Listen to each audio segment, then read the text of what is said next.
안녕하세요. 저는 얼마 전에 이혼에 성공한 40대 초반의 평범한 여성입니다. 제가 남편과 이혼하게 된 이유는 친정에 줘야 할 것들을 어떻게든 줄이려던 시댁과 남편 때문이었는데요. 오늘 그 때문에 많은 것을 잃어야 했던 시댁과 전 남편에 대한 사연을 알려드릴까 해요. 저와 남편은 소개팅으로 만나고 1년의 열애 끝에 결혼하게 됐습니다. 당시에 남편 집은 꽤나 잘 사는 집이었고 저희 집은 그다지 잘 사는 편은 아니었죠. 제가 어릴 때는 가난하지 않았던 것으로 기억하는데 그 뒤로 아버지의 사업이 망하면서 점점 안 좋아졌던 것 같아요. 그래도 부모님의 헌신 덕분에 힘든 상황에서도 대학을 졸업하고 대기업에 취직할 수 있었죠. 시댁에서는 저를 탐탁지 않게 여겼지만 그나마 대기업 직장인이라는 타이틀 하나만으로 받아들여 준 것 같았어요. 그렇게 결혼하고 집을 구하는데 괜찮은 곳을 찾을 수 없었어요. 직장과 가까우면 너무 금액이 컸고 금액을 맞추면 직장과 너무 멀어지는 상황이니 어느 한 곳 정하는 것이 힘들었어요. 그때 제 눈에 들어오는 매물이 하나 있었어요. 저는 그 매물을 절대로 놓치고 싶지 않았죠. 모든 것이 애매한 조건이었지만 딱 하나 그 집만이 가지고 있는 것이 있었거든요. 바로 할머니와 저의 추억이요. 제가 본 그 구옥은 할머니가 살아계실 때 살던 집이었어요. 아버지 사업이 망하면서 그 집도 팔아야 했는데 정말 무슨 인연인지 제가 결혼할 때쯤 그 집이 매물로 나왔더군요. 저는 남편에게 부탁했어요. 오빠, 나 그 구옥이 너무 갖고 싶어. 왜 굳이 거기야? 거기보다 훨씬 좋은 곳도 많잖아. 근데 가격도 적당하고 직장도 그렇게 멀지는 않고 괜찮은 것 같아. 그리고 왠지 정감 가잖아. 작지만 정원도 있고. 저는 어떻게 해서든 그 집을 저희 신혼집으로 만들고 싶었어요. 안쪽은 리모델링해서 쓰면 새 것처럼 쓸 수 있으니까요. 그리고 무엇보다 그 집의 정원에는 제가 태어났을 때 할머니가 심어준 나무가 있었거든요. 그 나무만은 제가 꼭 다시 보고 싶었던 거였어요. 다행스럽게도 그 집이 가격이 그리 비싸지 않았고 남편 직장과는 더 가까웠기 때문에 리모델링을 한다는 조건으로 그 집을 계약하기로 했어요. 신혼집은 리모델링 비용까지 합쳐서 저희 둘이서 반반 부담하기로 했어요. 그리고 제 돈은 이미 주택 구매 시 다 썼죠. 사실 저는 리모델링 비용을 조금이라도 아끼려고 저희 아버지에게 공사를 부탁하려고 했어요. 저희 아버지는 토목업에 종사하는 분이셨거든요. 공사 인부로 현장에도 가고 따로 의뢰를 받아서 인테리어 수리해주는 일을 하셨어요. 프리랜서로 하는 일이다 보니 많은 돈을 버는 건 아니었지만 그래도 아버지는 솜씨도 좋고 알고 지내는 인부들도 많았기 때문에 한번 부탁을 해볼 생각이었어요. 그런데 제가 그렇게 이야기했더니 시모가 반대를 하더군요. 예, 돈 아끼려고 그런 생각하는 마음은 잘 알겠는데 그렇다고 오랫동안 살 집을 이런 식으로 공사장에서 일만 하던 사람한테 맡기는 게 맞는 건가 싶어. 혹시 문제라도 생겨봐. 그럼 어떡하니? 우리가 너희 아버지한테 책임을 물을 수 있겠어? 그리고 일은 그런 식으로 하는 거 아니야. 아는 사람을 통해서 하면 더 부담스러운 법이다. 어머님, 저희 아버지 공사장에서 일만 하신 건 아니고 원래는 인테리어가 주 업무세요. 일이 없을 때는 공사 현장에 가서 일도 많이 하셔서 그렇지 인테리어도 자신 있는 분야니까 괜찮을 것 같은데? 그건 네 생각이잖니. 네 아버지 솜씨가 좋았으면 여태껏 의뢰가 많이 들어왔겠지. 그런 거 아닌 거 보면 너희 아버지 솜씨도 알만하지. 아버지라고 무작정 감싸고 도는 것 같은데 그러지 마라. 나중에 너희 아버지 욕먹으면 어떡하려고? 그 이야기를 듣는데 빈정이 확 상하더라고요. 기분도 정말 나빴죠. 솔직히 거기에서 대들려다가 꾹 참았어요. 아버지를 불러서 해달라고 해봤자 서로 좋은 소리 못 들을 것 뻔하고 사소한 문제라도 생기면 꼬투리 잡아 아버지를 얼마나 쥐잡듯 잡겠나 싶은 생각이 들었거든요. 그래서 그냥 놔뒀어요. 지들이 알아서 하게. 저야 그냥 굿이나 보고 떡이나 먹자 그런 생각이었죠. 그런데 흘러가는 상황이 묘했어요. 남편은 분명히 믿을 만한 곳이라며 의뢰를 했는데 그 다음부터 벌어지는 상황들이 정상적인 상황이 아니었거든요. 온 집안을 다 뜯어놓긴 뜯어놨는데 정리가 하나도 안 된 상태로 공사 대금을 입금하지 않으면 그 다음 과정으로 넘어갈 수 없다는 말만 하는 거예요. 제가 그래서 남편에게 말했어요. 여보, 그거 조심해야 돼. 돈 먼저 주면 절대 안 되고 고쳐주면 돈을 준다고 이야기해. 만약에 돈 줬다가 안 고쳐주고 그냥 도망가면 우리 돈 다 버리는 거야. 알지? 아, 걱정하지 마. 내가 알아서 할게. 귀찮은 듯 말하는 남편을 보며 괜찮겠지 하는 생각을 했어요. 남편이 그런 멍청한 짓을 하겠나 싶었죠. 그런데 한 달이 지나도록 공사는 여전한 상태였고 인부들은 아예 저희 집에 찾아오지도 않았어요. 그렇게 집이 방치되는 동안 남편이 하는 것이라고는 인테리어 회사에 전화하는 것뿐이었죠. 전화는 받지도 않았지만 끊임없이 전화를 하더군요. 그러더니 곧 눈물을 뚝뚝 흘리며 저에게 말하더라고요. 여보, 나 어떡해? 이 사람들 진짜 미쳤나 봐. 내가 돈을 줬는데도 공사를 안 해줘. 이제는 내가 전화해도 받아주질 않아. 아니, 왜 돈을 줘? 내가 돈 주지 말라고 했잖아. 돈을 안 주면 공사를 안 해준다는데 그럼 어떡해? 나도 어쩔 수 없이 준 거라고. 대체 얼마를 줬는데? 설마 리모델링 비용으로 쓸 돈 다 준 건 아니지? 그게 한 1,000만 원 정도 남았는데 지금 그게 문제가 아니야. 우리 집 사놓고도 못 들어가는 게 더 힘든 거지. 여보, 진짜 집 좀 어떻게 좀 해줘 봐봐. 장인어른한테 부탁하면 안 될까? 너무 걱정되더라고요. 진짜로 이사 들어갈 날짜를 못 맞출까 봐요. 그래서 결국 친정아버지를 부를 수밖에 없었어요. 아버지에게 미안하다고 얘기하고 어쩔 수 없이 중단된 공사를 부탁했죠. 역시 아버지를 통해 부탁하니 모든 일이 일사천리로 잘 풀렸어요. 그리고 결과적으로는 제가 딱 원했던 예쁜 내부가 완성되었죠. 그렇게 리모델링을 끝낸 후 시모의 요청에 의해 집들이를 하게 됐어요. 집에 온 어머님이 그러더군요. 이거 봐, 얼마나 예쁘게 잘 나왔니? 아는 사람이라고 아무한테 맡겼으면 나중에 어쩔 뻔했어. 내가 하라는 대로 하니까 더 낫지? 시모는 저를 흘겨보며 그런 식으로 이야기하더군요. 그 집이 저희 친정아버지가 리모델링 한 거라고는 상상조차 못하는 얼굴이었어요. 저는 속으로 너무 웃겼어요. 무시하던 저희 아버지가 한 리모델링에 감탄하며 칭찬하는 시모를 보는데 속이 어찌나 시원하던지. 그리고 그때 집들이 왔던 고모님이 칭찬을 하고 난리가 났어요. 질부, 너무 예쁘다. 집 어느 회사에서 했어? 우리 집도 이제 다 낡아서 리모델링 해야 되는데. 우리는 이제 곧 이사 가야 하는데 리모델링 하면 돈 더 많이 받을 수 있으니까 생각하고 있어. 정말로 어디서 한 거니? 가르쳐 줄 수 있어? 제가 미소만 지으며 가만히 있자 남편이 고모들을 향해 그렇게 말하더라고요. 이번에 우리 리모델링 우리 장인어른이 해주셨어. 업체 통해서 하는 것보다 더 잘 돼서 나도 기분 좋아.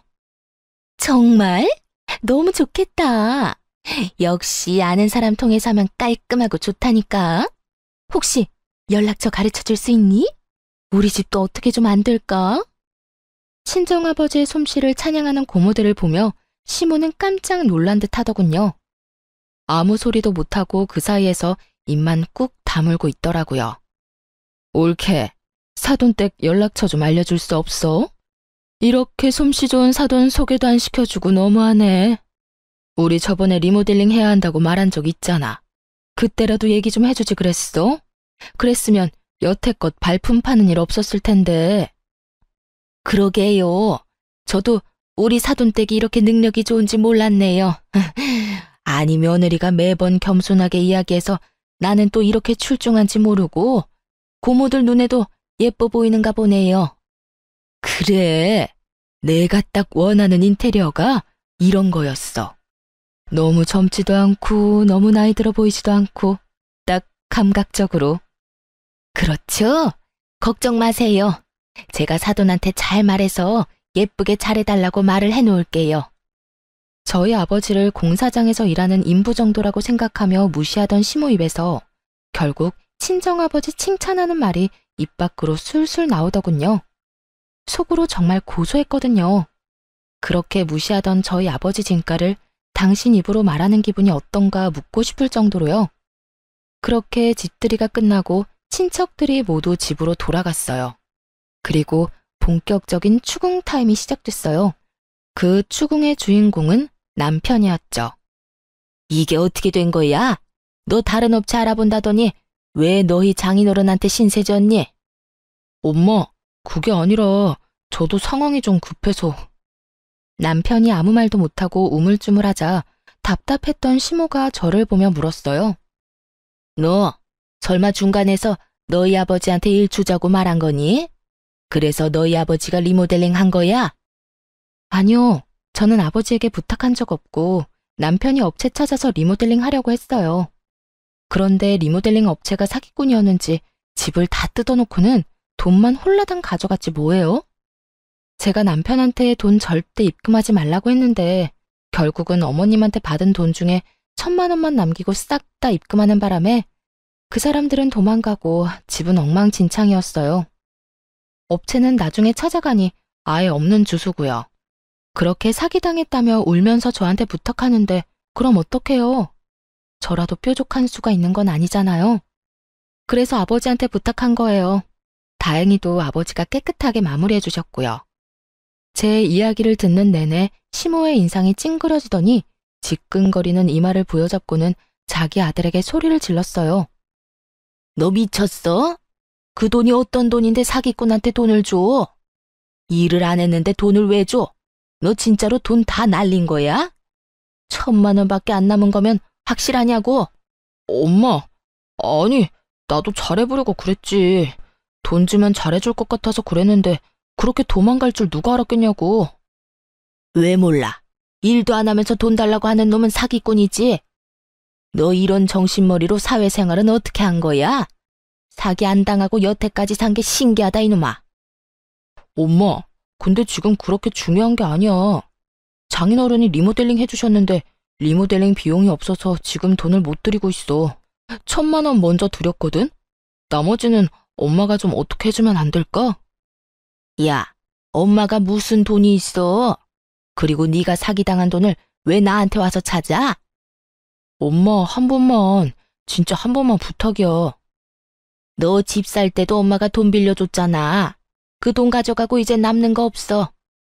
시모가 제 눈치를 살짝 보고는 그렇게 이야기하더군요. 돈이 없다는 건 사실이 아니었을 거예요. 시부가 사업을 하는데 그 정도 돈이 없을 리는 없죠. 그런데 시모가 뜬금없이 금으로 가져가지 않겠냐고 묻더군요. 저는 일단 아버지한테 물어본다고 이야기했어요. 아버지는 금으로 받아도 상관없다고 하더군요. 그렇게 리모델링 비용의 차액을 금으로 받았어요. 알고 보니 시부모가 모아놓은 금이 좀 있었던 것 같더라고요. 대부분이 남편 어릴 때 받은 금반지, 금팔찌, 금목걸이 등이었죠. 언젠가 남편한테 줄 생각이었던 것 같은데 돈은 주기 좀 그렇고 대신해서 이거라도 넘길 생각이었던 것 같아요. 그 정도는 감안하기로 했어요. 사실 저희가 현금을 손해보는 거랑 마찬가지지만 아버지는 여의치 않았어요. 왜냐하면 우리 집 리모델링을 해준 뒤로 여러 군데서 아버지를 찾는 연락이 많이 왔거든요. 동네에서 리모델링 꼼꼼하고 잘해준다는 소문이 나서 바쁘게 일하기 시작했으니까요. 그렇게 저희 신혼집에 집들이는 무사히 끝났죠. 시부모가 저희 친정아버지에 대해 인식을 달리한 좋은 일이었기도 했죠. 그렇게 별일 없이 평범하게 시간이 지났죠. 그동안 시부모는 저희 부모님을 무시하는 행동은 보이지 않았어요. 그만큼 저희 아버지 실력이 동네에 소문이 나기 시작했거든요. 그렇게 결혼 3년 차쯤에 친정아버지에게 뜻밖의 연락이 왔어요. 딸, 안사돈이 연락 왔던데 지금 살고 있는 집 리모델링 하고 싶다고 말이다. 내가 해줘도 될까? 일단 너한테는 먼저 이야기해야 할 것 같아서. 저는 솔직히 속으로 깜짝 놀랐어요. 저희 집의 부탁은 절대로 안 할 줄 알았거든요. 그런데 저희 신혼집 상태를 보고 아무것도 모른다며 무시하던 저희 아버지를 찾은 걸 보니 이제야 친정아버지 진가를 알아챘나 싶어서 어깨가 으쓱하더라고요. 그럼 해드려도 되지. 아빠가 상담 잘해서 원하는 대로 잘 맞춰줘. 그런데 아빠 요즘 바쁘다고 하지 않았어? 바쁘기는 한데 그래도 네 시댁이잖아. 내가 좀 더 신경 써야지. 그런데 걱정은 안 돼? 혹시나 만에 하나라도 공사 잘못되면 진짜 아빠 물고 뜯을 사람들이거든. 나는 왜 이렇게 걱정되지? 괜찮아. 아빠가 애도 아니고 알아서 할 테니까 너는 너무 걱정 말고 있어. 그렇게 저의 작은 걱정을 뒤로하고 공사는 완벽하게 끝났어요. 시부모가 원하는 상을 맞추느라 기한이 좀 길어졌지만 그래도 굉장히 흡족할 만한 결과물이 나왔죠. 누구도 그걸 부정할 수는 없었어요. 시부모가 입이 귀에 걸릴 만큼 웃고 있었으니까요. 그런데 문제는 그 뒤에 터졌어요. 공사가 완료됐는데도 공사 대금을 안 주는 거예요. 공사 진행 중에 달라고 한 것도 아니고 공사가 다 완료된 뒤에 달라고 하는데도 계속 미루더군요. 결국 참다 못한 제가 시모에게 먼저 말했죠. 어머님, 저희 아버지 공사 대금은 언제쯤 받을 수 있을까요? 아버지만 일한 거면 상관없지만 함께 일한 아저씨들도 일한 만큼 돈은 가져가야 하잖아요. 그러니까 좀 기다리래도. 우리가 지금 돈이 없어. 너도 알잖니? 너희 시아버지 사업이 요새 좀 많이 힘든 거. 그럼 사업 힘들 때 리모델링은 왜 하셨는데요? 라는 말이 목구멍까지 치고 올라왔지만 일단 참았어요. 그리고 다시 되물었죠. 그러니까요. 아버님 사업 힘든 만큼 저희 아버지도 지금 힘들어요. 저희 아버지는 모르지만 다른 아저씨들은 아마 신고라도 해서 그 돈 당장 받으려고 하실 거예요. 어떡하실 거예요? 신고라는 무서운 단어에 시모도 한 발짝 물러서려는 건지 저한테 거래를 제안하더군요. 택도 없는 거래를요. 내가 공사대금 안 주겠다는 거 절대 아니야. 돈이 없으니 다른 걸로 줘도 괜찮을까? 이를테면 땅 같은 거. 내가 개인적으로 가지고 있는 땅이 있는데 그걸로 공사대금 치른 걸로 하면 좋을 것 같은데. 이참에 재테크한다 생각하고. 공사대금이 약 7천만 원이었거든요. 그런데 땅값이 7천이라는 건 그만큼 아주 작거나 쓸모없는 땅일 확률이 크다는 거잖아요. 땅값이야말로 여기저기 금액대가 다 다른데 게다가 혹시라도 그린벨트로 묶인 지역이면 개발도 안 되고 건축도 제대로 못하는데 받아봐야 소용도 없을 거고요. 저는 반대했어요. 어머님, 그건 좀 아니죠. 어디에 어떤 땅인지는 모르겠지만 그 정도면 서울이나 수도권은 아닐 테고 지방이라도 큰 평수는 아닐 거 아니에요. 그렇다면 산골 오지에 있는 땅이거나 임야 그린벨트 같은 곳일 텐데 제가 뭘 믿고 그 땅을 아버지한테 드려요? 제발 상식적으로 생각해서 말씀 좀 하세요. 여보, 잠시만 내 이야기 좀 들어봐.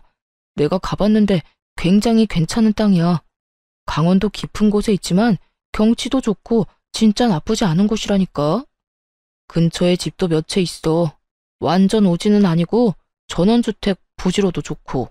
남편이 급히 시모를 변호하더군요. 남편도 그 땅이 어떤 땅인지 아는 모양이었어요. 저는 한 발짝 물러서기로 했죠. 주소 알려주세요. 제가 직접 알아볼게요. 그렇게 시모가 적어준 주소는 제대로 된 주소가 아니었어요. 근데 두 사람은 제가 바보라고 생각했나 봐요. 아님 그 정도의 상식도 없다고 생각했을까요? 어쨌든 제가 그 주소로 등기부등본을 뗄 거라고는 생각도 못했던 것 같더라고요. 그 주소로 등기부등본을 떼니 소유주가 시모가 아니었거든요. 분명히 주소를 잘못 적어준 게 분명해 보였어요. 그래서 어떻게 할까 하다가 남편 컴퓨터로 인터넷에 들어가서 내 토지 찾기를 찾아서 확인하기로 했어요. 시모에 공인인증서가 있어야 했지만 남편이 예전에 공인인증서 갱신해주고 남편 컴퓨터에 저장하는 것까지 옆에서 본 적 있거든요.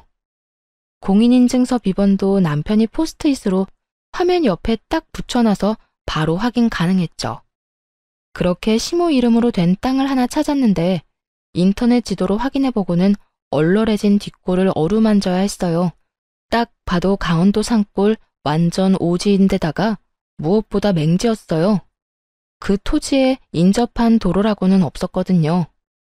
이딴 땅을 7천만 원짜리 공사대금과 퉁치려는 시모에게 악감정만 드는 그때 순간 스치는 기억이 있었어요. 남편과 연애할 때 남편이 그런 말을 한 적이 있었거든요. 우리 어머니 얼마 전에 사기당했어.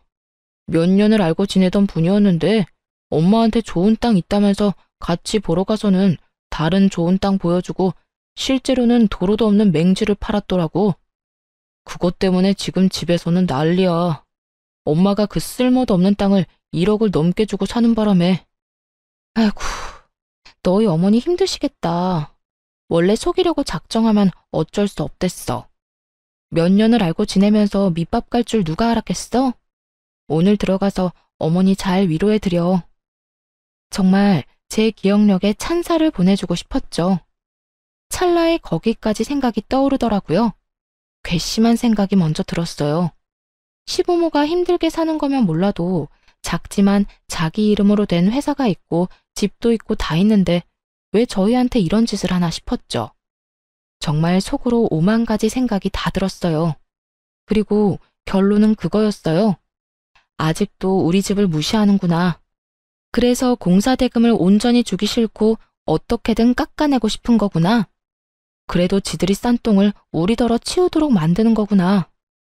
거기까지 생각이 미치니 저도 더는 참고 있을 수는 없겠더라고요.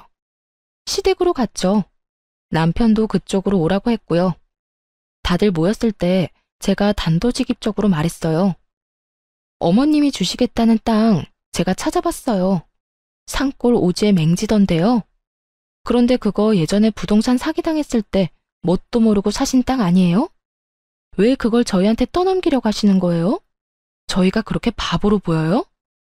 거기까지 알아낼 줄은 몰랐는지 다들 당황하며 눈치만 보더군요. 당신 주소는 어떻게 알아낸 거야? 너랑 너희 집이 안 가르쳐 주니까 내가 직접 알아봤지. 내 토지 찾기 하니까 나오던데. 뭐? 그거 우리 엄마 공인인증서 없으면 못 보잖아. 우와, 당신 지금 나 몰래 우리 엄마 재산 알아본 거야? 이야기를 이상한 쪽으로 몰고 가는 남편을 보며 제가 피식 웃었어요. 재산? 그것도 재산이야? 사기당해서 처박아 놓고 어떻게 할 줄 몰랐던 그 재산? 공시지가 확인해보니까 공사대금에도 못 미치던 정말 별거 없는 땅이던데. 지금 여기서 화내야 할 사람이 누군데 네가 화를 내. 정신 나갔어? 너까지 어머니 하라는 대로 꼭두각시처럼 굴 거야? 아, 아니면 네가 본체였어? 네가 어머니한테 그러라고 시켰니? 야, 너 부모님 앞에서 무슨 말 하는 거야? 미쳤어? 미치긴 누가 미쳐? 네가 미쳤지. 내가 주소도 확인 안 하고 부동산을 낼름 받을 줄 알았어? 그런 와중에 다른 주소 준 사람은 또 뭐고? 내가 바보로 보여? 등기부등본은 찾아보지도 못할 사람처럼 생겼나? 소유주가 아니더라고요, 어머님. 할 말 없으세요? 그 땅 팔리지 않으니 그 가격이라도 저희한테 던지고 싶었던 거죠? 말씀해 보세요. 그래, 그랬다. 그런데 그게 뭐? 공사대금 줄 돈은 없고 대금은 내야 하니 내가 생각한 절충안으로 꺼낸 말이야. 주소는 내가 잘못 찍어준 거고. 그리고 너는 애가 은혜도 모르고 이 시어미를 이렇게 못살게 굴 수가 있니? 막말로 너희 아버지 우리 덕분에 일거리 많아진 거 아니니? 그 정도로 의뢰 많이 받았으면 우리 집 공사 정도는 공짜로 해줘도 되는 거 아니냐고. 그게 왜 어머님 덕분이에요? 저희 아버지가 솜씨가 좋아서 일이 많이 들어온 걸, 그리고 생색내는 거 부끄럽지도 않으세요? 저희 아버지가 우리 신혼집 리모델링 해주겠다고 했을 때 절대 안 된다며 막은 사람이 누군데. 그래놓고 뭐요? 우리 덕분? 바보 같은 남편 덕분이겠죠. 등신같이 사기만 안 당했으면 저희 아버지가 뒷수습해줄 일도 없었을 테니까. 야, 너 무슨 말을 그렇게 해? 나 지금 무시하는 거지? 우와, 이런 식으로 나오면 나도 못 참아. 그리고 우리 집이 돈 떼먹는 데어? 준댔잖아. 돈 없으니까 땅으로. 그 땅이 없는 땅도 아니고 실제로 있는 땅이야. 돈도 우리 팔려는 것보다 더 비싸게 주고 산 땅이고. 사기당했으니까 그렇지. 지금 네 말은 우리더러 너희 엄마가 싼 똥이나 치우라는 거잖아, 이 나쁜 놈아. 뭐? 똥을 치워? 야, 너 말 그따위로밖에 못해? 그래, 못한다. 그게 진실인데 뭘 어떡하겠어? 왜? 한 대 치고 싶어? 쳐! 치고 나도 편해져 보자, 어? 적반하장으로 나오던 시부모와 남편은 막 나가는 저를 보며 어이없는 표정을 짓더니 남편이 이내 그러더군요. 네가 이렇게까지 비이성적이고 감정적인 인간인 줄 몰랐어. 우리 이혼하자. 어차피 애도 없는데 잘 됐지 뭐. 그리고 엄마가 이번 리모델링 끝나면 더는 너 쓸모도 없으니까 이혼하라고 했거든? 내가 그렇게까지 할 생각은 없었는데 엄마 말이 옳았던 것 같다. 이혼해. 아, 벌써 이야기가 그렇게 다 된 거였어? 그러니까 그딴 땅도 땅이라고 넘기겠다고 하지. 피치, 내가 너 용서할 줄 알아? 공사대금 죽을 때까지 너 괴롭혀서라도 다 받아낼 거야. 한 푼도 남김없이 탈탈. 그러든지 말든지. 우리는 돈 없어. 공사대금 받아가고 싶으면 돈 생길 때까지 기다리든지 아니면 그 땅으로 가져가. 그거 아니고는 타협 없어. 왜 돈이 없어? 네가 주면 되지. 우리 신혼집 나한테 넘기고 가. 내가 차액 줄게. 그럼 되지? 그건 못 주지. 집값이 어떻게 될 줄 알고. 머리 쓰려는 것 같은데 그건 안 돼. 재산 분할하더라도 그 집은 내가 가질 거야. 너랑 내가 반반 냈으니 내가 시세에 반 떼주면 되는 거잖아. 남편분이 무슨 생각인지 빤하더군요. 그 집은 9억이지만 안쪽 리모델링이 잘 돼서 저희가 샀던 가격보다는 더 비싸게 팔 수도 있게 됐거든요. 솔직히 그 집을 뺏기고 싶지는 않았어요.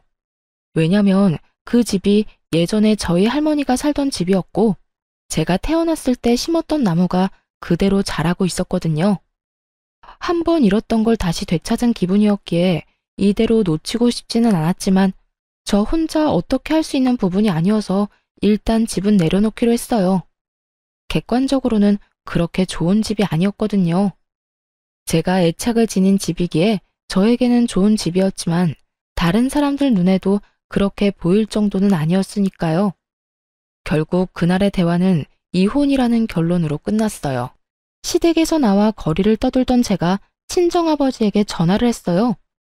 아빠, 공사대금 어떡하지? 그 집에서는 절대 못 주겠대. 땅으로 받아가라는데 내가 알아보니까 진짜 쓸모라고는 하나도 없는 땅이더라고. 그래? 일단 주소 좀 보내줘봐. 아빠가 한번 알아볼게. 그렇게 이틀이 지났을 때 아버지에게 다시 전화가 왔어요. 그런데 제 생각과 다른 말을 하더군요. 돈으로 줄 생각 없다고 하면 그냥 포기한 척 땅으로 받아. 대신 공시지가로 쳐서 받을 거니까 공사대금에 못 미치는 나머지 2천만 원은 현금으로 달라고 하고. 그 땅 산다고? 아빠, 잘 생각해봐. 그거 진짜 쓸모없는 땅이라니까. 괜찮아, 걱정하지 말고 사. 그 집 사람들 은근히 욕심은 많은데 선택을 잘 못하더라고. 친정아버지가 하는 말을 저는 못 알아듣겠더라고요. 그렇지만 아버지가 그렇게 하겠다는데 제가 뭘 어쩌겠어요. 그냥 그렇게 그 땅을 받기로 하고 이혼했죠. 역시 애가 없어서 그런지 이혼은 순식간에 되더군요. 재산 분할을 했는데 집값을 나눠야 했거든요. 어차피 돈 반반 주고 들어갔으니 반은 저한테 줘야 했는데 그 돈이 없는지 남편이 그 집을 담보대출로 잡아서 저한테 2억을 떼주더군요. 위자료도 조금이지만 가져올 수 있었고요. 그리고 공사대금 2천만 원과 그 땅도 저희 쪽으로 소유권 이전이 됐어요. 사실 처음에는 이걸로 뭘 해야 하나 막막했거든요. 땅 받을 때 아버지가 제 이름으로 받으라고 해서 일단 그렇게 받았는데 아버지는 그냥 때가 될 때까지 가지고 있으라고만 했어요. 저는 2억과 위자료를 가지고 도시 외곽 쪽에 작은 전세를 얻었어요. 그렇게 계속 일만 하느라 공사대금 대신 받은 땅은 1년 넘도록 신경도 쓰지 못했거든요. 그런데 하루는 저한테 전화가 왔어요. 안녕하세요. 강원도에 땅 가지고 있으시죠? 저는 그쪽 분 땅이랑 맞닿아 있는 땅을 가진 사람인데요. 잠깐 드릴 말씀이 있는데 언제 시간 괜찮으세요? 강원도 땅이라는 말을 듣자마자 알겠다고 하고는 아버지와 함께 나가서 이야기를 들었어요. 저희가 1년 전에 그 땅 사서 펜션을 올렸거든요. 생각보다 장사가 잘 돼서 옆에 있는 땅도 사서 건물을 하나 더 올리고 싶어서 연락드렸어요. 땅을 사고 싶은데 혹시 괜찮을까요? 그 사진부터 좀 볼 수 있을까요? 저희 땅이 맞는지 확인도 좀 하고 펜션이 어떻게 돼 있는지도 보고 싶거든요. 그 사람이 보여준 사진에는 기존에는 없었던 도로가 들어서 있었어요. 게다가 펜션도 생각했던 것보다 더 고급스러워 보였고요. 아버지가 물었죠. 그러면 평당 얼마 정도로 생각하고 있는지 알 수 있을까요? 그 사람이 말한 금액은 우리가 산 땅값의 무려 4배였어요. 물론 4배라도 엄청 큰 금액은 아니었죠. 원래 워낙 헐값이었던 땅이었으니까요. 사실 땅 사고 나서 조경사였던 오빠가 그곳에서 여러 가지 식물들을 심어 예쁘게 꾸며놓고 한쪽 구석에 하우스처럼 식물 재배도 하고 있긴 했죠. 그거 보고 마음이 가신 모양이더라고요. 그 조경을 그대로 갖다 쓸 수 있지 않겠나 하는 생각도 한 것 같더라고요. 게다가 도로가 생겨서 맹지가 아닌 게 되고 여러모로 효용성이 높아지면서 상대 쪽도 그만큼 가격을 책정한 거였어요. 아버지와 저는 내색은 하지 않고 조용히 고개를 끄덕였죠. 이번이 아니면 기회가 없다는 생각으로 그렇게 팔기로 결정했어요. 시모가 헐값에 넘겼던 공사 대금이 4배로 돌아오게 됐죠. 게다가 호재는 더 있었어요. 당시에 우리 아버지가 저희 신혼집 공사를 해줬잖아요. 그때도 남편이 리모델링 비용을 사기꾼한테 다 털리는 바람에 시모가 남편 아기 때 받았던 금반지와 팔찌, 목걸이를 저희한테 공사 대금 대신 줬잖아요. 5, 6년 사이에 금값이 2배로 확 뛰어버린 거죠. 그 인간들이 저희에게 떨이 팔듯 내놓았던 것들이 시간이 지나면서 저희에게 더 큰 이득을 가져다 주고 있었어요. 이런 사실을 저들이 알까 싶었는데 어디서 소문을 들었는지 전 남편에게 연락이 왔어요. 잘 지냈어? 혹시 시간 있으면 좀 만날까? 오랜만에 할 이야기도 있고. 난 할 얘기 없는데?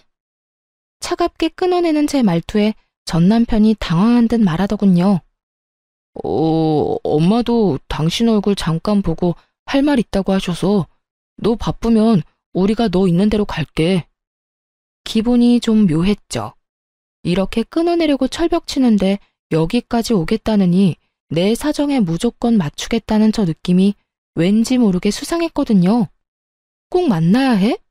나 당신 얼굴 보고 싶지 않은데?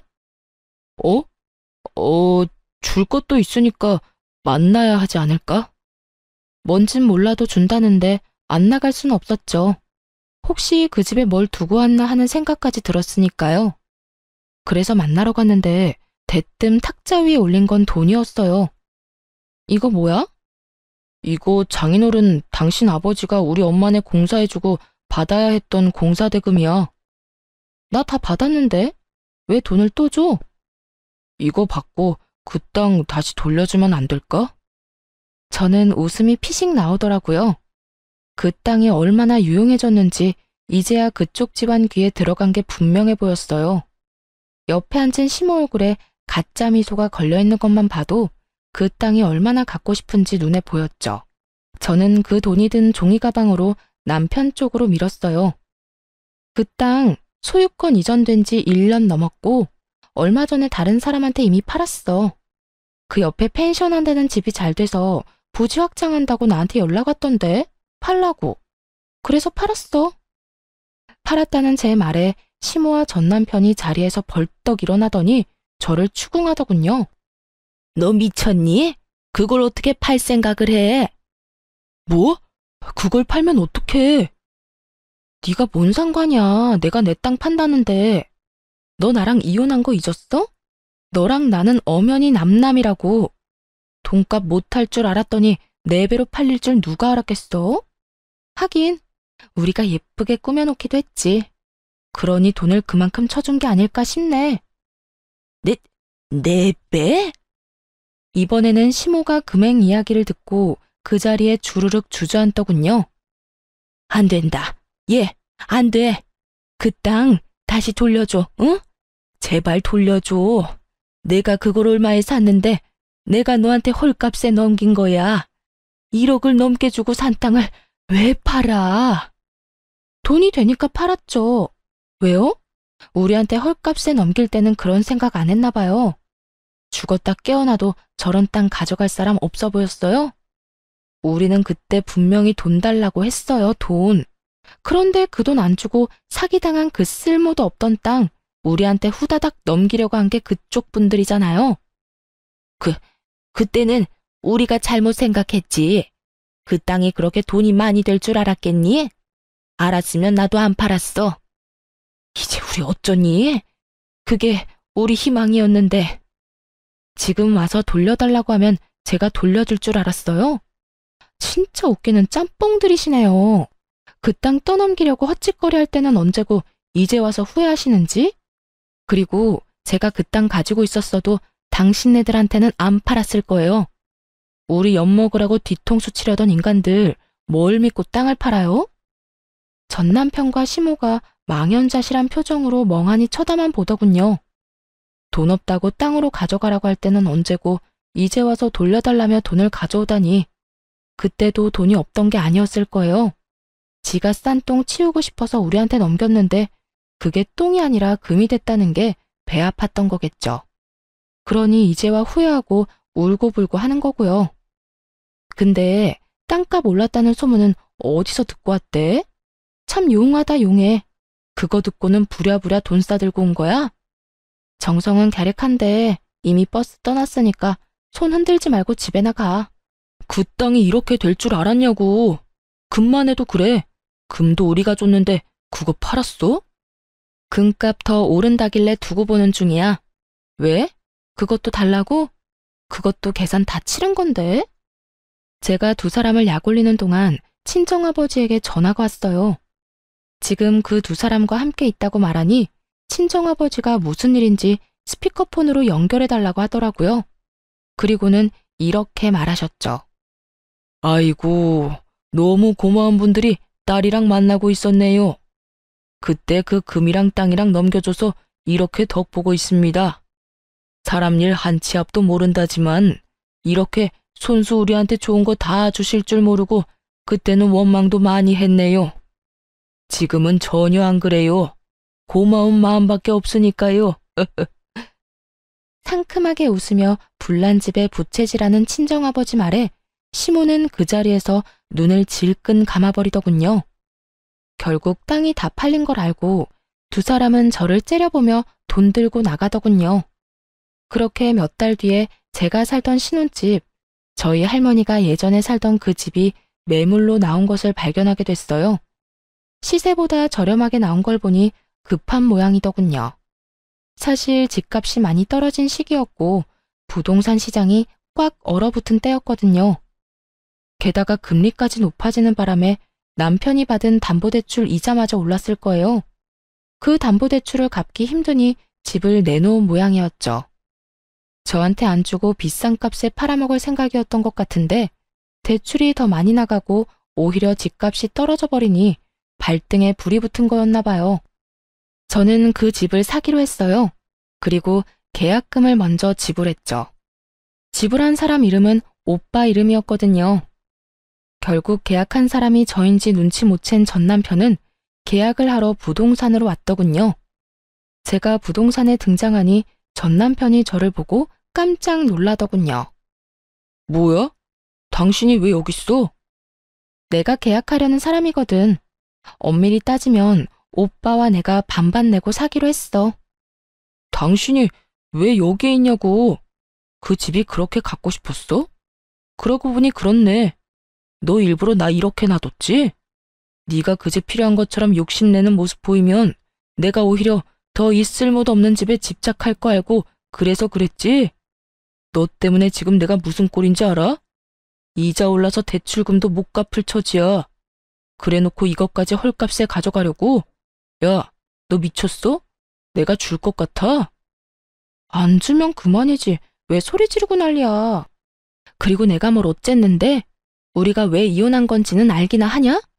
네가 우리 집 무시했잖아. 너희 집 전체가. 우리 아버지 공사장에서 일한다고 무시하고 공사 대금도 제대로 안 주려고 하고. 이게 다 너희 집이 우리 집 무시하는 바람에 네가 피본 거잖아. 너희가 정당하게 공사 대금 돈으로 줬으면 너한테 억울할 일이 있었겠어? 그 금도 다 너희 집 거였고 그 땅도 다 너희 거였어. 누가 달랬어? 지들이 제발 가져가라고 떠밀어 놓고는 이제 와서 누구 탓을 해? 한 입으로 두 말하는 양아치 같으니라고. 말 다 했어? 나 안 팔아. 안 팔 거니까 꺼져. 그래? 그럼 관둬. 그럼 계약금이나 배상해. 알지? 2배. 매도자가 계약금을 받은 채로 계약을 파기하면 그 2배를 지불해야 한다는 조건이 있었거든요. 결국 전 남편이 씩씩대며 제게 그 돈의 2배를 돌려줬죠. 그렇지만 제가 그 집을 포기한 건 아니었어요. 계속 주시하고 있었죠. 결국 제가 원하던 연락이 왔더라고요. 아직 그 집 살 생각 있어? 생각보다 집이 안 팔리니 똥줄이 탄 모양이었어요. 하긴 아파트도 아닌 구옥에 외관도 허름했으니 그렇게 쉽게 팔릴 리가 없었죠. 내가 굳이? 그런 짓을 왜 해야 하는데? 이미 한 번 엎질러진 계약인데 너 그때 죽어도 안 판다고 하지 않았어? 말이 그렇다는 말이지. 내가 진짜 안 팔려고 그런 건 아니야. 살 생각 있으면 제값 주고 가져가던가. 미안한데 살 생각 없어. 당신이 알아서 잘 처리해. 다시는 연락하지 마. 야, 잠깐만. 내 말 좀 들어봐. 아깝지 않아? 너 이 집 좋아했잖아. 그럼 좀 더 깎아줄게. 제발 부탁이야. 한 번만 내 말 좀 들어줘봐. 됐다니까? 끊는다. 그렇게 끊어버리자 문자로 온갖 욕을 다 보냈더라고요. 사실 일부러 튕겼어요. 안 팔릴 거라는 거 알고 있었으니까요. 결국 3달 뒤쯤 그 집이 경매 매물로 나와 있는 걸 발견했죠. 담보대출이 워낙 많고 워낙 오래된 집인데다 아무래도 입지가 좋은 곳도 아니라 몇 번이나 유찰이 됐더군요. 그래서 가격이 많이 떨어진 상태였어요. 그리고 그건 저에게 매우 좋은 기회였죠. 제가 저번에 사려던 금액보다 훨씬 저렴하게 낙찰받을 수 있었거든요. 그 뒤에 낙찰받은 사람이 저라는 걸 알았는지 전 남편에게 연락이 왔어요. 야, 너 경매로 나올 거 생각하고 안 샀지? 어떻게 이렇게 악독할 수가 있어? 나는 완전 빈털털이 아무것도 없는 이혼남 신세가 됐는데 왜 너만 잘 나가냐고. 네가 왜 빈털털이야? 너희 아버지 사업하잖아. 가서 돈 달라고 하면 되지. 지금 그 사업도 망하기 일보 직전이라고. 내 상황이 이런데 어떻게 너까지 내 뒤통수를 쳐? 그래도 한때는 와이프였잖아. 내 뒤통수 먼저 친 건 너고요. 사기당해서 산 땅 우리 집에 헐값에 넘기려던 게 너 아니었어? 되게 넌 결백한 것처럼 말하네. 그래도 지금 결과를 보라고. 너 혼자 다 가져가게 됐잖아. 이건 아니잖아. 왜 내가 이런 꼴을 당해야 해? 왜? 투정 부리고 싶으면 너네 엄마 찾아가서 투정 부려. 나한테 전화해서 이딴 하소연하지 말고. 듣기 싫으니까 끊을게. 그렇게 전화를 끊고 다음 날인가 시모가 저한테 전화했더라고요. 제가 시모 번호를 차단해놨더니 모르는 사람 번호로 전화해서요. 야, 네가 인간이야? 어떻게 우리 애를 다 털어먹을 수가 있어? 네가 그러고도 양심이 있는 거야? 피도 눈물도 없는 년 결혼을 시키지 말았어야 했어. 그랬으면 우리 아들이 이렇게까지 너한테 다 뺏기진 않았을 텐데. 헛소리 하려고 전화하셨어요? 웃기네요. 싫다는데도 저한테 자기들 거 다 안겨준 건 그쪽이랑 그쪽 아드님이잖아요. 그래놓고 이제 와서 후회는 왜 해요? 남의 떡이 커 보여요? 아, 하긴 떡이 그때보다 많이 커지긴 했죠. 그렇다고 해서 이미 준 걸로 후회하면 한도 끝도 없어요. 그래도 인간적으로 고마움은 전할게요. 그때 우리 집에 주신 거 다 고마워요. 안 받았으면 큰일 났을 거예요. 이렇게 대박 칠 줄 누가 알았겠냐고요. 아유, 아까운 내 금, 아까운 내 땅. 그것들이 지금 시세가 얼만데 그걸 놔뒀으면 내가 지금쯤 이러고 있지도 않을 텐데. 아이고, 내가 미쳤지. 왜 그걸 전현한테 줘가지고 조금만 더 기다렸으면 됐을걸. 전화로 악담을 퍼붓던 시모의 전화를 끊어버렸어요. 이제와 후회한들 어쩌겠어요. 저는 손해 하나 안 보고 이혼했으니 이혼 잘한 거지만 공사대금 좀 아끼려다가 손에 쥔 패드를 모조리 넘기고 결국은 나중에서야 후회하며 눈물 흘리는 저들은 이혼이 최악의 선택이었던 거죠. 그리고 이렇게 된 것도 제 탓은 아니잖아요. 그래도 그 집까지 뺏어오니 속이 다 시원하더군요. 저는 경매로 산 우리 신혼집의 외관을 친정아버지에게 부탁해 살짝 고쳐서 살고 있어요. 아버지도 그 집 가져온 거 너무 좋아하셨고요. 그 집에는 저뿐만이 아니라 아버지의 추억도 함께 들어 있으니까요. 친정아버지도 종종 들르는 집이니 앞으로도 제가 계속 가지고 갈 집 같아요. 어떠세요? 웃기지 않나요? 어떻게든 값 깎아보려다가 영혼까지 탈탈 털린 저의 전 시댁 사람들 이야기요. 여러분들이 재미있게 읽어주셨다면 좋겠네요. 그럼 모두들 즐거운 하루 되세요.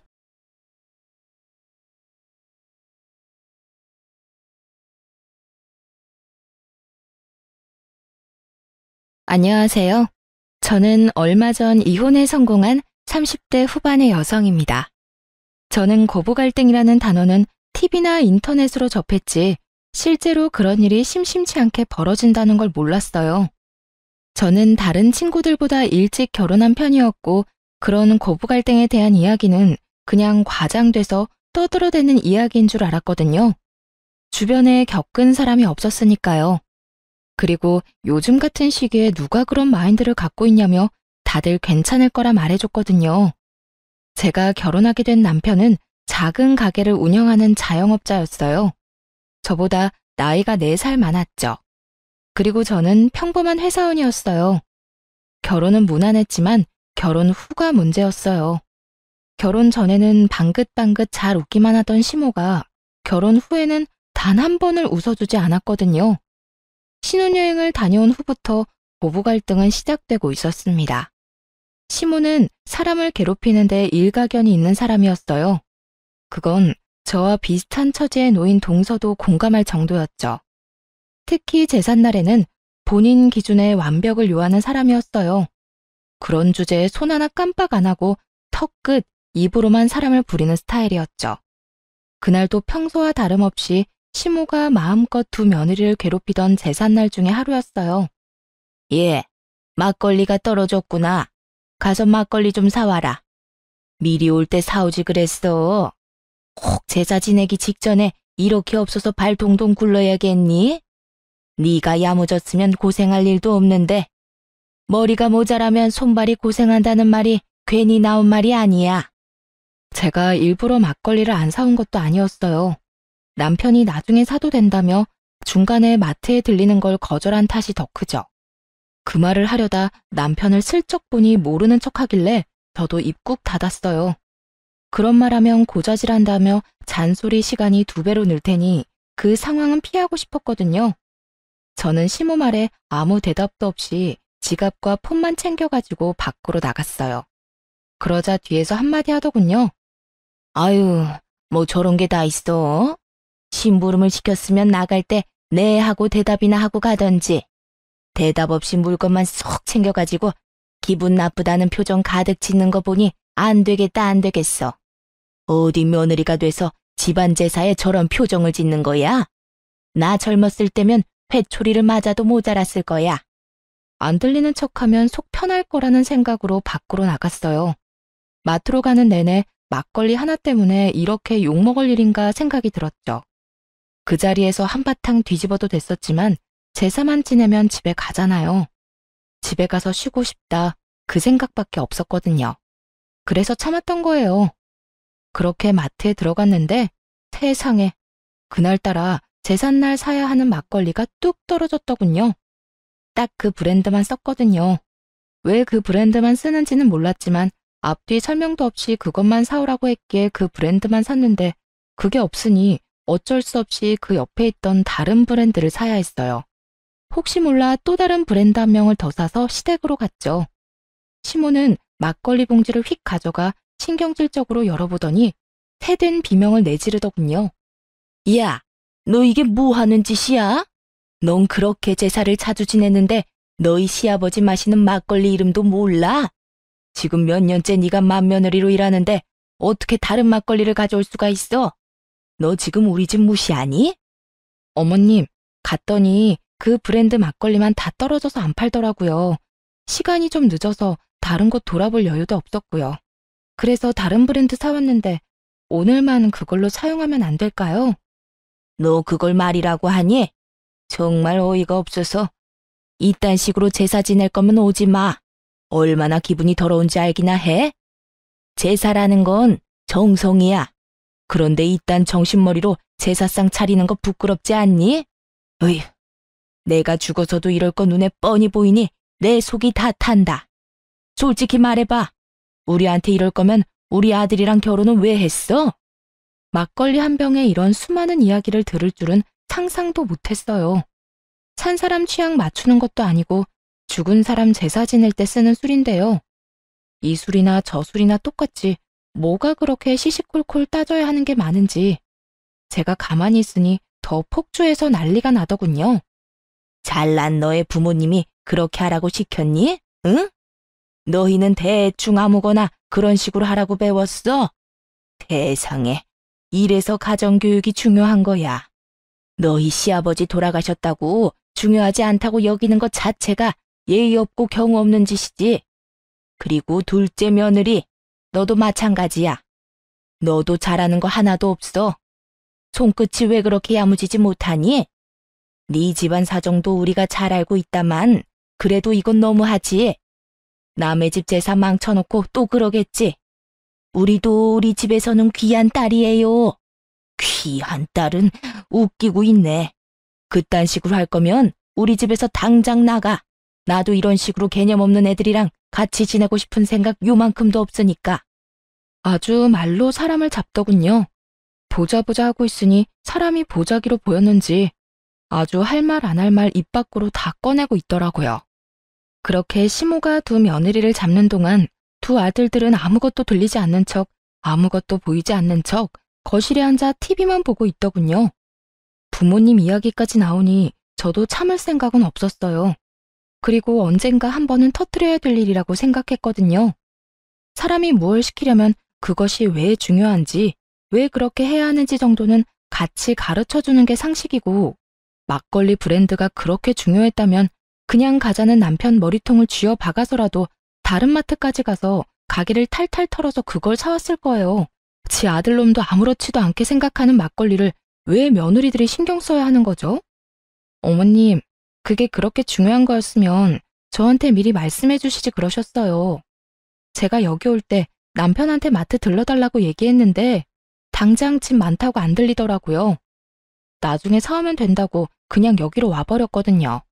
그리고 그 막걸리가 그렇게 중요한 거면 왜 그 브랜드만 사야 하는지 얘기라도 해줬어야죠. 시아버님에 대한 얘기 다른 거 다 해준 적 없으시면서 저희한테 그렇게 화를 내시면 어떡하죠? 그냥 저희한테는 화풀이 하신 거잖아요. 그렇게 중요한 거면 가족이 챙겨야죠. 저희 같은 남한테 챙기라고 하는 게 아니라, 아니, 생각할수록 웃기네. 막걸리 하나로 이렇게 뒤집어지는데 자식이라고 아들이 둘이나 있는데 아무도 그 막걸리 신경 안 쓰는데요. 어느 집 불효자식이 그래요? 자기 집 일은 자기가 알아서 해야지. 그렇다고 며느리한테 말해준 것도 없으면서 정성이 어떻니, 결혼하니 마니 그런 얘기를 왜 하시냐고요. 뭐라고? 다시 말해봐. 너 지금 그게 시어머니한테 할 말이야?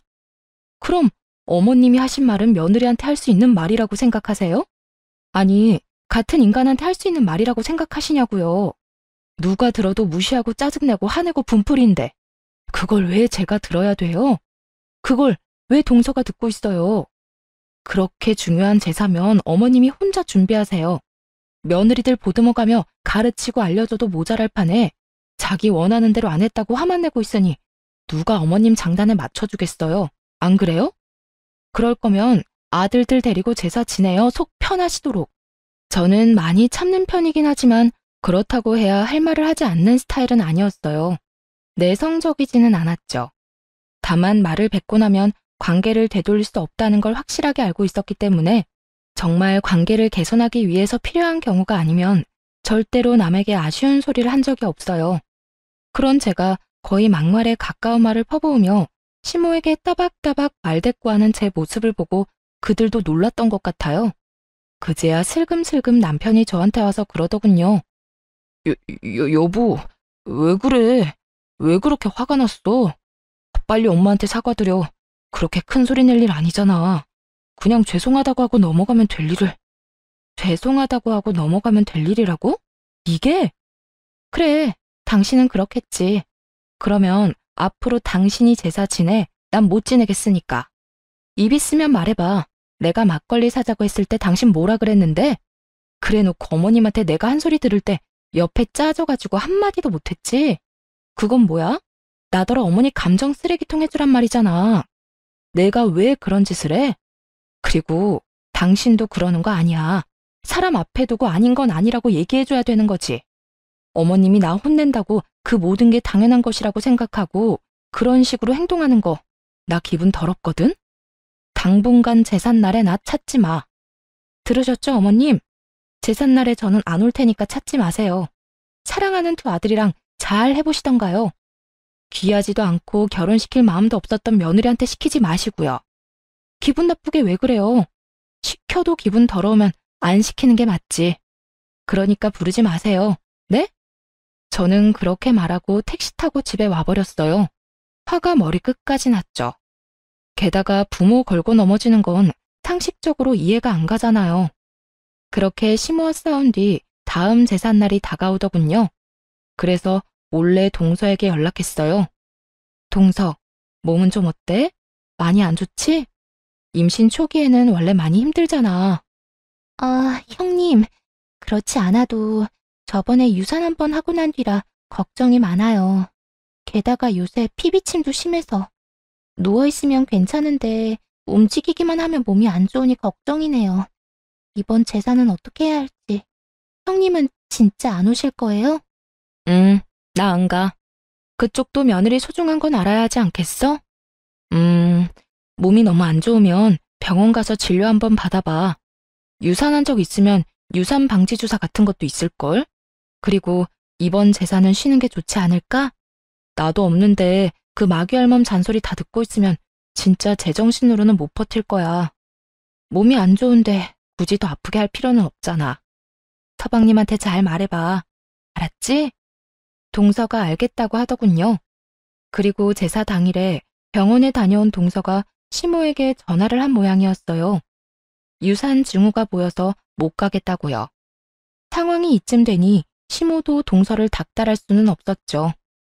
저는 미리 남편에게 통보한 상황이었고요. 나 오늘 제사 안 갈 거야. 약속 있어. 우리 부모님들이랑 식사할 건데 당신은 제사 지내러 가. 뭐? 갑자기 이게 무슨 일이야? 설마 저번에 어머니랑 싸운 것 때문에 그런 거야? 아, 제발 애처럼 굴지 말고. 누가 애처럼 군대? 먼저 애처럼 군 게 누군데? 그리고 나 아직도 화 안 풀렸어. 그건 당신한테도 마찬가지고. 시어머니한테 잔소리 내내 듣는데 안 들리는 척하느라 고생 많았겠어. 그건 내가 나서면 상황이 더 복잡해지니까 그랬지. 그랬어 봐. 어머니가 또 뭐라고 그랬겠어? 그러니까 본인이 잔소리 듣는 건 싫어서 마누라 잔소리 듣게 만들었다는 거잖아. 그런 소리가 아니잖아. 나한테는 그 말이거든. 어쨌든 안 나가니까 둘이 알아서 해. 왜 둘이야? 동서도 못 간대. 유산방지 주사 맞고 병원 입원한대 당분간. 그러면 당신이라도 가야지. 안 간다는 말 못 들었어? 당신이야말로 나한테 이러는 거 아니지. 내가 무슨 소리까지 들었는지 진짜로 못 들은 척하는 거야? 우리 부모님 이야기까지 나왔거든? 아무리 그래도 정도가 있지. 내가 당신한테 우리 집에 못한다고 뭐라 한 적이라도 있어? 주는 대로 받는 법이야. 결국 저는 저희 친정에 식사를 하러 갔고 시댁 제사는 남편과 남편의 동생이 치르게 됐죠. 시모가 열받아서 저한테 전화를 하더군요. 연락 다 거절했어요. 이 좋은 날에 귀 더러워지게 왜 그 사람 전화를 받아요? 그럴 필요 없잖아요. 그렇게 기분 좋게 식사하고 집에 돌아왔는데 남편 놈이 늦게 들어오며 저한테 화를 내는 거예요. 너 너무한 거 아니야? 엄마 연락은 왜 다 무시했어? 그럼 전화 받아서 좋은 말 하실 거였어? 분명히 화낼 텐데 내가 왜 그 소리 또 들어야 하는데? 우리 부모님 계신 곳에서 내가 스피커폰으로 시어머니한테 욕 듣고 있었으면 당신 기분이 어땠겠어? 야, 그 말이 아니잖아. 그냥 좀 달래주고. 뭘 어떻게 달래주고 얼러줘. 그건 당신 일 아니야? 당신 어머니잖아. 그리고 막말로 이 씨네 집 제사를 생판 남이었던 우리가 지내주는데 시어머니가 저런 식으로 나오면 당신이 중간에서 막기라도 해야 하는 거 아니야? 그때는 가만히 있다가 자기 발등에 불 떨어지니 이제 와서 나한테 해결하라고? 그래도 이렇게 안 올 게 아니라 와서 뭐라도 하면서 나한테 협조를 구했으면. 어머님이 뭐라 했는지 기억도 안 나? 이럴 거면 필요 없다고 했잖아. 며느리고 뭐고. 그럼 내가 갈 필요가 뭐 있어? 장성한 아들이 둘인데. 오늘도 잘했으니까 다음에도 둘이서 잘하면 되겠네. 다음에도 제사 음식 만들 생각하니 뒷골이 땡긴 모양인지 남편이 저한테 그러더군요. 무조건 내가 막아줄게. 그러니까 제삿날은 빼지 마. 응? 내가 무조건 어머니가 그런 말 못하도록 막을게.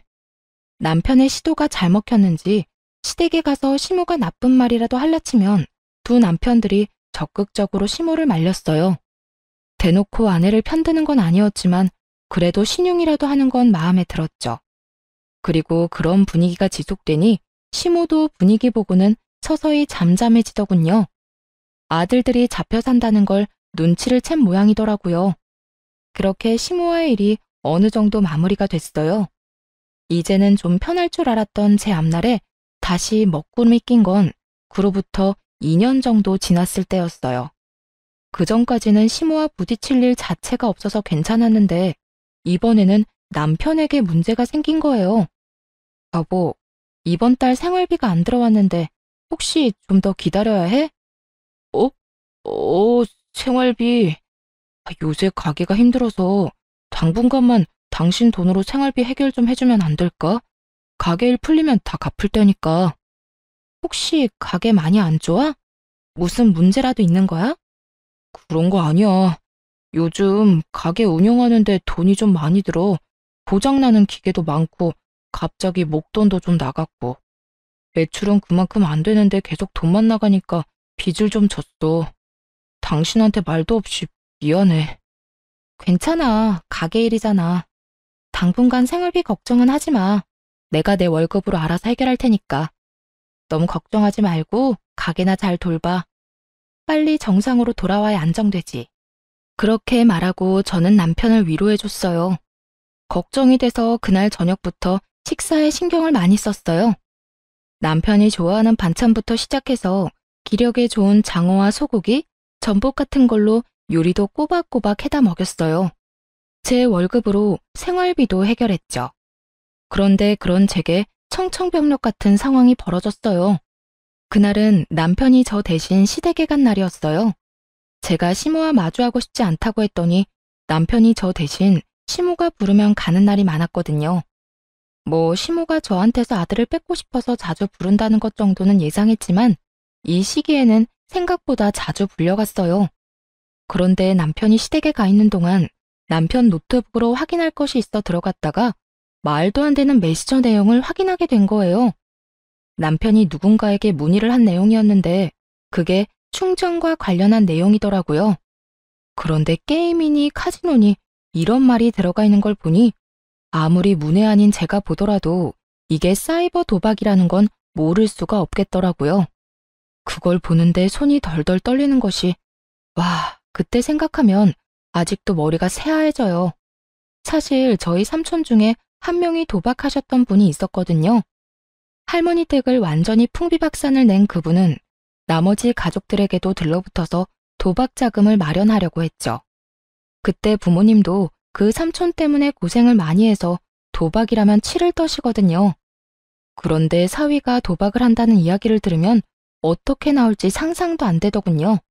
저는 남편에게 당장 전화해서 따져 물을 생각이었어요.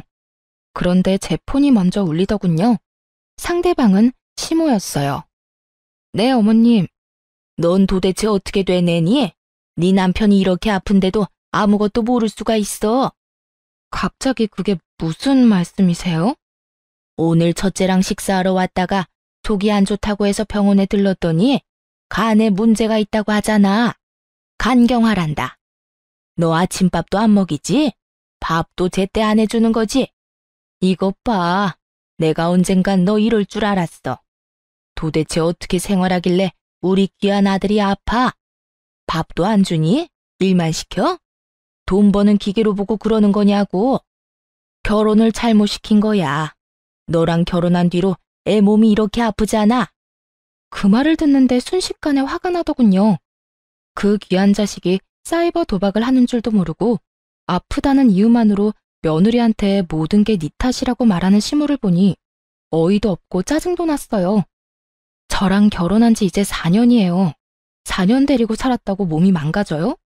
그러면 애 저녁에 어머님이 건강하게 나아졌으면 될 일이잖아요. 왜 저한테 따지세요? 그리고 어머니 아들한테 물어보세요. 제가 아침 저녁으로 뭘 먹이는지. 생활비도 안 주는 놈한테 저녁마다 소고기, 장어, 전복, 몸에 좋다는 건 다 해다 바치는데 뭐요? 결혼을 잘못 시켜서 그렇다고요? 어디 가서 돈도 안 벌어다 주는 남편한테 그렇게 해주는 여자 있는지 물어나 보세요. 내가 어이가 없어서 왜 엄한 사람한테 화풀이해요? 매번 그런 식으로 사람한테 화풀이 좀 그만하세요. 듣고 있으면 기분 더러우니까. 여보, 어떻게 그런 말을 어른한테 할 수가 있어. 기분이 더럽다니. 엄마가 내 걱정 때문에 좀 과격하게 말하긴 했지만 그렇다고 해서 그런 말을 함부로 하는 건 아니지. 어른을 좀 공경해. 너 하는 거 보면 영락없이 철없는 애처럼 보이잖아. 빨리 사과해. 내가 사과를 왜 해? 사과하려면 어머님이 나한테 먼저 해야 하는 거 아니야? 말해봐. 당신 아픈 게 내 탓이야? 내 탓이냐고. 내가 식사 굶긴 적이 하루라도 있어? 내가 당신 건강 하루라도 안 챙긴 적이 있냐고. 내 몸 챙길 때마다 당신 몸도 꼬박꼬박 챙겼어. 돈 없다고 나한테 생활비 다 대라고 했을 때도 군말 없이 다 해주겠다고 했고. 그런데 뭐? 결혼을 잘못 시켰다고? 내가 병을 키웠다는 말인데 그게 맞는 말이냐고. 그래, 네가 내 건강 안 챙긴 적 없고 내 말 다 들어준 것도 맞아. 그치만 내가 말하는 건 다른 거잖아. 네가 우리 엄마한테 그런 식으로 행동하는 건 선 넘은 거라고. 선을 누가 먼저 넘었는데 어머님이 먼저 넘은 거 못 들었어? 아, 저번처럼 아예 못 들은 척 하려고? 그래, 됐어. 나도 당신 같은 사람하고 더는 못 살아. 이혼하자. 이혼하고 깔끔하게 정리해. 나는 어머님한테 사과할 마음 없고 그쪽도 그럴 마음 없으니까 그냥 여기서 각자 인생 사는 게 속 편하겠네. 안 그래? 야, 갑자기 무슨 이혼이야. 너 도대체 무슨 생각이야? 미쳤어? 이딴 일로 무슨 이혼 이야기를 꺼내? 아니, 해. 네가 뭘 잘못한 게 있다고 저 망할 년한테 잡혀 살아? 이 엄마가 너 도와줄 테니까 전연이 하자는 대로 해. 이혼한다 하면 누가 무서워할 줄 알아? 너같이 못된 애한테는 우리 애가 아까워. 너하고 우리 아들 이혼하고 나면 내가 더 좋은 여자하고 결혼시킬 거다. 그러니까 지금 당장 이혼해. 어머니, 안 돼요. 지금 저는 이혼할 만한 상황이 아니라고요. 발등에 불 떨어진 남편이 끙끙대더군요. 시모에게 뭐라고 이야기는 하고 싶었겠죠. 그런데 지가 도박하느라 돈 다 잃고 빈털터리에 마누라한테 생활 책임지게 하고 있다는 말을 할 수 있을 리가 없잖아요. 어떻게든 속이고 싶어 할 텐데 저는 솔직하게 말해서 잘 됐다 싶었어요. 이대로 이혼하면 제일 깔끔하니까요. 도박하는 놈 뒤치다꺼리 하느니 이대로 헤어지는 게 맞는 거잖아요. 아무것도 모르는 시모는 이혼하라고 난리고 남편 놈은 생각 없이 꺼낸 한마디에 생각지도 않았던 이혼 이야기를 들었으니 당황했을 거예요. 결국 남편 놈이 집까지 헐레벌떡 달려왔더군요. 그러더니 다짜고짜 그러는 거예요. 진짜 이혼할 거야? 나는 절대로 이혼 못해. 왜 우리가 이혼을 해? 내가 사과할게. 엄마가 한 말 모두 내가 사과한다니까. 그러니까 이혼 이야기도 꺼내지 마. 아니, 나는 이혼할 건데? 어머님의 괴롭힘, 그리고 아까 전과 같은 언어폭력. 내가 그런 걸 어느 정도 참으면서 살았던 건 오로지 당신에 대한 믿음 하나뿐이었어. 하지만 그 믿음에 당신이 돌려준 게 뭐야? 그래서 나도 엄마랑 너 사이 최대한 중재했잖아. 아니, 그거 말고 너 나 몰래 도박했잖아. 여태 가게가 힘들어서 빚 만들었다는 것도 싹 다 거짓말이잖아. 너 도박한 거 이미 다 알고 있어. 제가 도박 이야기를 꺼내자마자 남편 놈이 아무 말 못하더군요. 언제까지 속일 생각이었어? 나한테 아무 말 안 하고 언제까지 나 우려먹을 생각이었는데 니네 엄마 때문에 힘든데 당신마저 도박을 해? 두 사람이서 쌍으로 나를 말려 죽이려고 작정을 한 거지? 그럼 나도 내 살 길 찾아가야 하지 않겠어? 그래서 이혼하자는 거야. 고맙게 생각해. 내가 당신 엄마 앞에서 도박 이야기 안 한 거. 결국 도박 이야기를 꺼내고 나서야 이혼을 하기로 했어요. 남편이 시댁에 어떻게 말했는지는 몰라도 시모는 전화 와서 아주 속 시원하다며 저를 비웃더라고요. 그래, 잘 생각했다. 네가 한 일 중에 제일 잘했어. 우리 아들하고 이혼하고 잘 살아봐라. 네가 우리 아들만큼 잘난 남자 다시 만날 수 있겠어? 어림도 없지. 내가 그렇게 되지 않도록 말 잘 듣고 싹싹하고 예쁜 여자로 재혼시켜줄 거니까. 네, 알아서 하시고요. 그냥 저는 저한테 피해만 안 주면 돼요. 이혼한 사이니까 완전 남인 거 맞죠? 저한테 나중에 딴소리 하시면 안 돼요. 제 말이 허풍이라고 생각했는지 시모가 그러더군요. 피해? 네가 우리 아들한테 준 피해는 생각도 안 하지? 오냐, 내가 죽었다 깨도 너한테 연락할 일은 없을 거다. 우리 아들도 마찬가지고. 그렇게 전 남편과 이혼하게 됐네요. 도박 자금 마련해달라고 하기 전에 이혼하게 돼서 얼마나 다행인지 몰라요. 그런데 몇 달 지나지 않아 예전 동서가 잠깐 보고 싶다고 하더군요. 시모의 구박을 둘이서 함께 받은 사이였다 보니 생각보다 정이 많이 들어서 이혼 후에도 이래저래 연락을 지속하던 중이었어요. 동서는 반쪽이 된 얼굴로 저를 보자마자 하소연했어요. 형님, 저 더 이상은 못하겠어요. 어머님이 형님 나가고는 2배로 괴롭혀요, 2배로. 말만 하면 너는 첫째처럼 하지 마라. 너 지금 굉장히 첫째 며느리 같은 거 아냐? 아니, 내보냈으면 그냥 깔끔하게 잊고 살면 될걸. 왜 자꾸 매번 그걸 다시 상기시키려는 건지 이해가 안 돼요. 아, 진짜? 그 할망구도 여전하네. 이제 막 애 낳고 산후조리하는 애를 괴롭혔다고? 임신 중에도 그딴 말하고? 그것뿐이면 제가 말을 안 해요. 우리 친정엄마 어린 시절에 다쳐서 발 저는 거 알고 계시죠? 무슨 일만 생기면 그걸 그렇게 들먹여요. 이번에도 제가 애 낳고 몸 상태가 안 좋아서 좀 쉬엄쉬엄 하려고 하는데 딱 뒤에서 그러더라고요. 너도 네 애미처럼 절름발이냐고. 뭘 그렇게 느적느적거리냐고요. 저는 너무 놀라서 동서에게 되물었어요. 그런 말을 했다고? 할망구 드디어 미쳤네. 아니, 어떻게 말을 해도 그렇게 사람 신경 건드리는 말만 골라서 해? 부모 건드리는 건 예의가 아니지. 그렇다고 자기가 자식들을 그렇게 잘 키운 것도 아니고. 봐봐, 전 남편이나 도련님도 힘든 일을 도와주기를 해. 이런 일이 있을 때 막아주기를 해. 아이고, 동서만 불쌍하게 됐네. 그래서 그런데 제가 이혼 상담이라는 걸 좀 받아보고 싶거든요. 실제로 할 거라는 말은 아니고 상담해보고 저한테 유리하면 이혼을 하는 게 맞지 않을까 해서요. 이런 식으로 애 데리고 못 살아요. 나중에 애가 커서 어머님이 하시는 거 보고 배우기라도 하면 진짜 세상이 무너질 것 같거든요. 그냥 저를 찾아온 게 아니더군요. 아무래도 제가 이혼하고 난 뒤로 워낙 시모가 많이 괴롭힌 것도 있지만 시동생이 동서를 도와주지 않아서 그런 것 같았어요. 그래서 제가 동서에게 명함을 하나 건넸죠. 나 이혼할 때 봐준 변호사 사무소야. 이혼 전문이라 최대한 동서한테 도움되도록 도와줄 거고. 근데 이렇게 시모 괴롭힘으로 이혼하는 거면 그 증거도 갖고 있어야 하거든? 동서가 좀 힘들고 귀찮겠지만 녹음이라던가 녹화, 폰 문자 내역 같은 것도 다 증거로 수집해놔야 할 거야. 고마워요, 형님. 정말 그 집구석 인간들한테 본때를 보여주려고요. 불쌍한 우리 친정엄마를 걸고 넘어졌을 때 이미 선 넘었거든요. 그렇게 동서도 이혼을 준비하더니 곧 시댁에 통보가 갔더군요. 둘째 며느리의 이혼 이야기까지 나오자 그제야 발등에 불이 떨어진 걸 실감했는지 시모가 저 이혼할 때와는 다른 행동을 하기 시작했어요. 동서에게 가서 붙잡았다고 하더군요. 이혼 안 하면 안 되겠냐고요. 저한테 뭐라고 했는 줄 알아요? 글쎄, 자기가 치매에 걸렸던 것 같다면서 설마 자기가 나한테 이런 말을 했겠냐며 시치미를 뚝 떼더라고요. 치매는 무슨...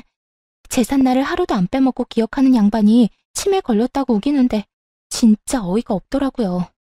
제가 저희 친정엄마 절름발이라고 그거 가지고 나한테 괴롭힌 거 기억하냐고 물었더니 그때는 또 뭐라는 줄 알아요? 그런 이야기가 아니었대요. 아픈 부모님도 있는데 네가 더 잘해야 되지 않겠냐는 의도로 말한 거라고 하는데 형님 말대로 통화 녹음 내역 안 가지고 있었으면 빼도 박도 못하고 소송 질 뻔했어요. 진짜 그런 식으로 말했어? 나쁘네. 진짜 나빠. 그래도 이혼했으니 다행이야. 이제 어떡하기로 했어? 저는 친정으로 내려가려고요. 엄마가 발을 절기는 하지만 그 외에는 다 성하고 도리어 엄마가 애 보고 싶으니 친정에서 살라고 하더라고요. 봐서 위조로 받은 돈이랑 재산분할 받은 거 좀 더 보태서 부모님이랑 같이 살 수 있도록 좀 더 큰 집으로 이사 가려고요. 그래, 잘 생각했네. 동선에도 반반이지? 우리도 반반 내고 아파트 샀거든. 그럼 동서 전 남편도 이제 시댁에 들어가는 건가? 우리는 아파트 팔고 돈 나눴거든. 뭐 그럴 것 같더라고요. 차라리 잘 됐죠. 그렇게 아들 노래를 부르더니 그렇게 좋아하는 아들 둘이랑 다시 셋이서 알콩달콩 잘 살게 됐으니까요. 그분 원하시는 대로 된 거네요. 저와 이혼한 전 남편도 재산 분할 후에는 빚만 남아있는 상태라 결국 시댁으로 들어갔거든요. 그리고 이번에 또 시동생이 추가된다니 얼마나 웃긴 상황인지 말 안 해도 알 수 있었죠. 이제부터 시모는 두 아들을 건사해야 하는 상황이 온 거예요. 며느리가 없으니 식모처럼 두 아들 밥을 챙겨야 했고 매일 청소까지 해야 했죠. 그 소식을 듣는데 어찌나 고소하던지 매번 며느리 하는 거 없다며 말로만 난리치던 시모가 이제는 그 며느리들이 하던 거 고스란히 하고 있었으니 그것도 하루 이틀이죠. 70이 다 돼가는 노인이 안 힘들 수가 없잖아요. 결국 자기 생각이 틀렸다는 걸 몸이 힘들고 나서야 인정한 시모가 동서에게 연락한 모양이었어요. 동서한테 얼토당토 않은 말을 했다더군요. 용서해줄 테니 돌아오라고요. 자기가 뭘 용서를 해준다는 말인지. 사람 괴롭혀놓고 도리어 자기가 용서해준다는 말을 하는 시모를 보며 아직도 제정신 못 차렸네 싶었어요. 그런데 동서가 저한테 시모가 연락 왔었다는 말을 한 뒤에 얼마 지나지 않아 시모가 저에게도 연락을 했더라고요. 저는 아예 연락을 받지 않았어요.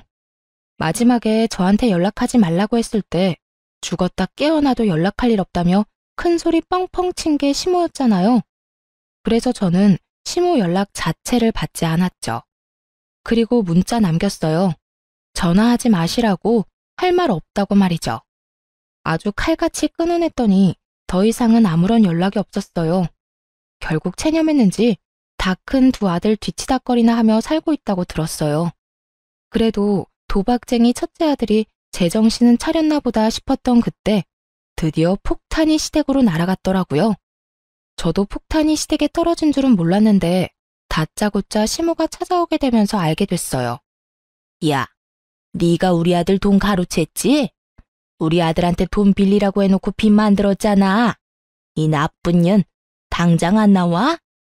현관문을 두드리며 문 앞에서 난리를 피우는 시모를 보며 아, 드디어 그 문제를 시모가 알았구나 싶었어요.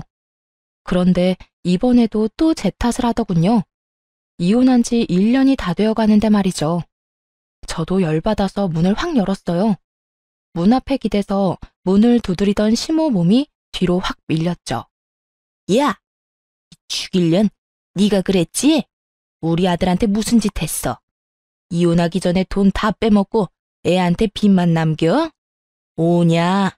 이런 식으로 나오겠다 이거지? 왜 아무 상관없는 나한테 와서 이 난리예요? 연락 안 한다고 하지 않았어요? 무슨 일로 여기까지 와서 행패냐고요? 무슨 일? 네가 우리 아들 빚 만들어내놓고 이혼했잖아. 지금 집으로 독촉장이 몇 개가 날아오는 줄 알아? 우리 아들이 그런 짓을 할 리가 없지. 이게 다 네가 살림을 제대로 못해서 이런 거 아니냐. 그래서 아드님한테는 물어보셨어요? 딱 봐도 아들한테 말 안 하고 나한테 먼저 온 거네. 아들한테 물어보면 어떻게 돌아가는지 정확하게 알 수 있을 건데요. 하긴 그 인간이 진실을 말해줄 리도 없지. 그럼 잘 들으세요. 당신 귀한 아들 도박쟁이에요. 도박하느라 억대 빚을 지고 나한테 생활비며 집안에 드는 돈 다 맡긴 인간이에요. 이제 아시겠죠? 그 독촉장도 다 도박 빚지고 못 갚아서 날아온 거라고요. 도박? 우리 아들은 절대 아니야. 집에서 한 발짝도 밖으로 안 나가는데 무슨 도박이야? 네가 우리 아들한테 덮어 씌우려는가 본데? 요즘에 누가 도박을 밖에 나가서 해요. 사이버 도박이라고 인터넷으로 하는 거 있어요. 궁금하시면 주변 사람 도움받아서 알아보시던가요. 여하튼 저한테는 아무 문제 없어요. 저는 그 사람 빚지기 시작할 때 이미 이혼한 상태고 도박 빚에 대해서는 갚아줘야 할 의무도 없고요. 이제 그 사람 가족은 제가 아니라 그쪽이잖아요. 제 말에 시모 얼굴이 하얗게 질리더군요. 설마 하는 표정이었어요.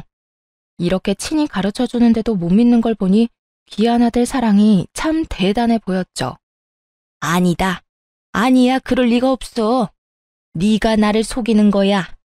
우리 아들이 도박 같은 거 할 리가 없잖아. 네 탓이야. 이건 다 네 탓이라고. 그게 아니면 말이 안 되잖아. 성실하고 착한 우리 첫째가 왜 그런 짓을... 아, 네가 끌어들였지? 네가 우리 아들한테 도박하라고 시켰지? 미쳤어요? 우리 집은 도박이라고 하면 학을 뗄 정도로 싫어해요. 이번 이혼할 때 사실 그 사람 도박인 거 알고 있었거든요. 그거 알고 저희 친정에서 빨리 인연 끊으라고 할 정도로 싫어하세요. 뭘 알고 말해야지. 아니야. 그럴 리 없어. 우리 아들이 그럴 리가 없어. 니년이 그랬잖아. 시모는 그저 저만 탓하는 기계처럼 그렇게 제 욕만 하더군요. 그렇다고 이렇게 놔둘 수도 없어서 전 남편에게 전화를 했어요. 당신 엄마 데려가라고요. 그렇게 부랴부랴 전 남편이 저희 집 앞에 왔더군요.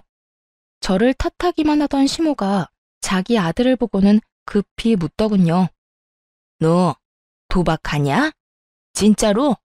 이 엄마한테 숨기고 도박한 거야? 어이 참, 그런 건 왜 물어보세요. 남의 집 앞에서 이러지 말고 빨리 집에나 가요. 어서 일어나요, 어서. 애미가 묻잖아. 너 도박하냐고? 진짜야? 시모가 추궁하자 더 이상 아무 말도 못하고 시모를 끌어내려고 애만 쓰는 자기 아들을 보더니 시모 얼굴이 벌겋게 달아오르더군요. 이 정신 나간 놈이 도박을 해? 내가 널 그렇게 키웠어? 그게 얼마나 무서운 병인지 알고나 하는 거야? 너 그거 손모가지를 끊어도 못 끊는 게 도박이야. 그걸로 지금 빚을 억이 넘도록 지고 망할 것 같으니라고 네가 그러고도 엄마 집에 기어들어와? 양심이라는 게 있는 놈이야? 시모가 눈 돌아가니 정말 무섭더군요. 아들을 향해 삿대질을 하며 욕을 하는데 보고 있던 저까지 놀랄 정도였다니까요. 그렇게 감싸고 돌며 우리 아들 하더니 아들이 도박을 한다는 사실을 알자마자 그런 모습은 온데간데 없고 아주 원수 보듯이 하더군요. 너 같은 놈 자식으로 키운 적 없다. 나가. 당장 내 집에서 나가. 너 이혼하고 우리 집에 들어온 것도 그 도박빚 때문이지? 우리 집에 있으면서 패기치지 말고 오늘 당장 짐 싸서 나가라. 난 너랑 한 집에 있기 싫어. 그러니 좋은 말 할 때 나가. 와, 어머니, 어떻게 그러실 수 있어요? 제가 와이프랑 이혼하게 된 것도 따지고 보면 어머니가 그렇게 만드는 바람에 이혼하게 된 거잖아요. 아들 이혼시켜놓고 언제는 다 해줄 것처럼 받아들여주더니 꼴랑 도박 좀 했다고 지금 사람을 쫓아내겠다는 거예요. 난 못 나가요. 못 나가니까 엄마가 알아서 해요. 그러니까 왜 와이프 속을 긁어서 이혼을 하게 만들어요? 나 이혼할 생각 없었다니까. 이혼 안 하고 와이프가 내 빚 갚아줬으면 모든 게 다 그대로 해결될 일인데 엄마 때문에 다 망친 거잖아요. 나 그럴 생각으로 이혼 안 하려고 했는데 엄마가 계속 와이프 속 긁었고 엄마 아니었으면 지금쯤 와이프가 내 빚 다 갚아주고도 남았을 거라고. 얼빠진 소리하고 있네. 야, 내가 왜 네 빚을 갚아줘? 가게에서 사업하다가 생긴 빚이면 몰라. 근데 도박하다가 빚인 거잖아. 그걸 내가 왜 갚아주냐고. 나는 그런 거 갚아줄 생각 눈꼽만큼도 없으니까 두 분이서 알아서 하시고요. 일단 저희 집에서 나가세요. 왜 남의 집 문 앞에서 난린데? 나는 이미 상관없는 사람이니까 그런 이야기는 우리 집 앞에서 말고 다른 데서 하세요. 월! 월! 두 사람을 내쫓는 제 모습에 얼빠진 표정을 짓던 두 모자는 지금 상황이 모욕적이고 짜증나는지 서로 아주 피 터지게 싸우더라고요. 남편을 향한 시모의 반발은 생각보다 엄청났고 남편 또한 그런 시모에 대한 배신감이 생각보다 깊었나 봐요. 둘이서 욕을 주고받는데 듣고 있는 것도 힘들 정도였어요. 이 미친놈 좀 보게. 네가 사람이야? 네가 사람 새끼냐고. 자식이 돼가지고 부모 부양할 생각은 안 하고 부모 가진 거 뜯어먹을 생각이나 해? 어림도 없지. 내 노후자금 너한테 뜯기느니 내가 너를 버리고 만다. 그리고 이혼하란다고 하는 건 무슨 바보짓이야?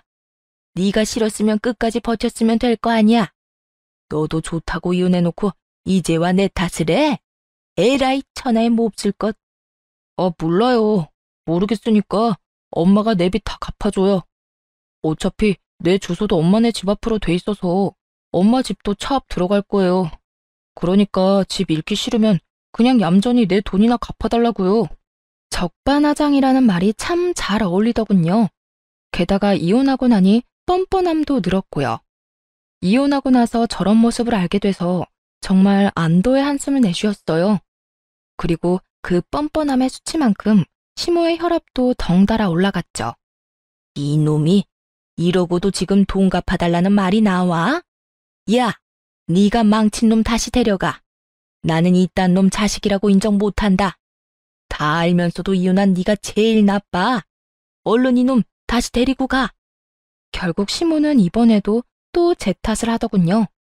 제가 도박하라고 들이민 것도 아니고 제가 도박을 하면서 물들인 것도 아닌데 말이죠. 무조건 아들 못난 점은 며느리가 잘못한 거, 아들 잘난 점은 자기가 잘한 거. 이런 식으로 생각하고 있는 시모를 보니 딱하기 그지없더라고요. 이미 반품한 지 오래됐는데 이제와 다시 가져가라니. 공짜로 준대도 다시 안 받을 건데 말이죠. 저한테 아들 돌려달라고 난리치신 게 어머님이세요. 이제 와서 데려가라 한들 원래부터 어머님 거였는데요.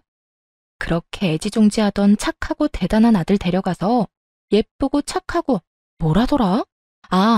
완벽한 여자 만나서 재혼시켜준다고 하셨죠? 꼭 그렇게 하세요. 저는 한번 당해봤으니 다른 사람한테 기회 드릴게요. 혹시 모르죠? 재산 다 잃고 도박 빚만 산더미라도 좋아해줄 여자 어디 있을지. 뭐 정상적인 사람이라면 도박에 돛자만 들어도 도망가겠지만 그렇게 귀한 아드님이잖아요.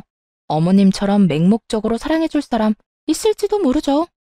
한껏 빈정거리는 제 말을 듣고 시모는 그 자리에 힘없이 주저앉더니 아주 아파트 떠나가라 곡소리를 내더군요. 아이고, 내가 말년에 복이 없어서 이렇지. 어디서 여우 같은 며느리 떼어냈더니 자식놈이 사고를 치네. 아이고 내 팔자야. 이제 어쩌면 좋아. 한이 가득 담긴 목소리만 들으면 진짜 억울한 사람처럼 보이더군요. 지금 이 상황이 모두 자기가 만든 결과인데도 말이죠. 며느리인 저를 괴롭히지만 않았어도 저 빚더미 골칫거리를 떠안게 될 일은 없었을 테니까요. 만약 조금이라도 이혼하는 게 늦어졌다면 전 남편의 짜증나는 생각대로 됐을 가능성이 높았겠죠. 제가 남편 빚을 갚아주는 상황이요. 뭐 제자리로 돌아왔으니 저는 이제 이 집구석이랑은 관련 없는 사람이지만요. 좀 그만하고 일어나요. 언제까지 여기서 창피하게 이러고 있을 건데요. 빨리 일어서요. 자신을 일으켜 세우는 아들놈의 손을 탁 내친 시모가 자기 아들을 잡아먹을 것 같은 눈을 하고 자리에서 일어나 엉덩이를 툭툭 털며 경고를 날리더군요. 똑바로 들어. 나는 절대로 도박하는 놈 집에 못 들여놔. 빚 갚기 전까지 우리 집에 들어올 생각도 하지 마. 알아들었어? 그러더니 시모 혼자 뒤뚱뒤뚱 걸어가더군요.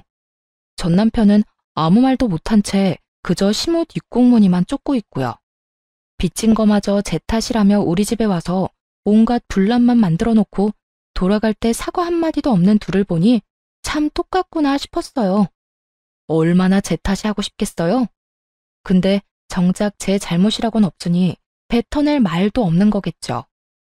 그렇게 돌아간 두 사람의 앞에 기다리고 있던 건 슬픈 고난의 길뿐이었더라고요. 전 남편이 뭐라고 시모를 설득했는지 모르겠지만 결국 시댁집을 팔았다더군요.